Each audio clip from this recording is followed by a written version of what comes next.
Hi, I'm here in Lebanon, one of the kabayan here. So we all know that Lebanon now is facing and suffering the chaosity, diba? So we're hoping that na maging okay yung lahat dito someday.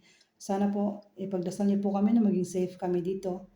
Then sana po ipagdasal niyo rin po na matigil na po yung lahat dito kasi hindi lang naman po yung mga lugar na may nasasabugan is sila lang po yung nagsasuffer, pati din po kami na kahit malayo po is syempre affected din po kami kasi hindi namin po alam kung may mga kabayan ba tayong andun, di ba, nagsasuffer din. So sana po matigil na po lahat kasi mga inosenteng tao nadadamay po talaga, especially yung mga bata po.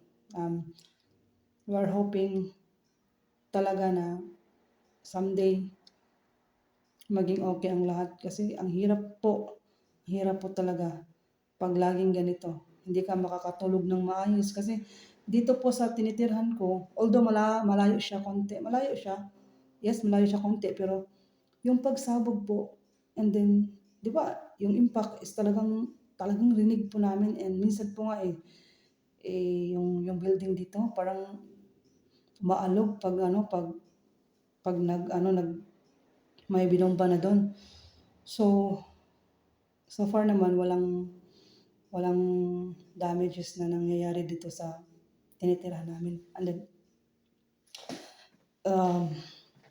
ang dapat lang po talaga natin gawin dito is magdasal ng taimtim and then more faith to God. Then be strong. Kasi yun lang po talaga yung laban natin sa sitwasyon na ganito. And then, maging alisto lang po sa mga naririnig or mga nakikita nyo kasi we don't know what's in their mind. We don't know what will happen for the next day, for the next week, for the next month.